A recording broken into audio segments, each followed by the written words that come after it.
சாந்த குணமுள்ளவர்கள் பாக்கியவான்கள், அவர்கள் பூமியை சுதந்தரித்துக் கொள்ளுவார்கள். மத்தேயு 5:5. அன்பானவர்களே, உலகம் உங்களுக்கு சொல்லும் ஒன்று, கோபம் காட்டினால்தான் பலம், ஆனால் தேவன் சொல்லுவது வேறு. சாந்தம்தான் உண்மையான வல்லமை. கோபம் வந்த உடனே பதிலடி கொடுப்பது எளிது, ஆனால் அதை அடக்கிக் கொண்டு அமைதியாக நிற்பதுதான் தேவனுடைய சக்தி. நம்முள் செயல்படுவது சாந்தம் என்பது பலவீனம் அல்ல, அது கட்டுப்பாட்டின் உச்சம். அது தேவனுக்கு கீழ்ப்படிதல், அது உள்ளத்தின் வெற்றி. நீங்கள் அமைதியாக இருக்கும்போது தேவன் உங்கள் வாழ்க்கையில் செயல்பட ஆரம்பிக்கிறார். உங்கள் எதிரிகளை அவர் மாற்றுகிறார், உங்கள் நிலையை அவர் உயர்த்துகிறார். உலகம் உடனடி பலனை தராமல் இருந்தாலும் தேவன் தமது நேரத்தில் நிச்சயமாக உங்களை உயர்த்துவார்.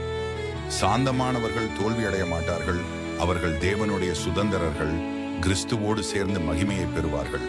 ஆகையால் இன்று நீங்கள் ஒரு தீர்மானம் எடுக்க வேண்டும். கோபத்தை விடுவிக்கிறீர்களா அல்லது தேவனுடைய ஆசீர்வாதத்தை பிடிக்கிறீர்களா? சாந்தத்தை தேர்வு செய்யுங்கள். தேவன் உங்களை உயர்த்தி உங்கள் வாழ்க்கையை மாற்றுவார்.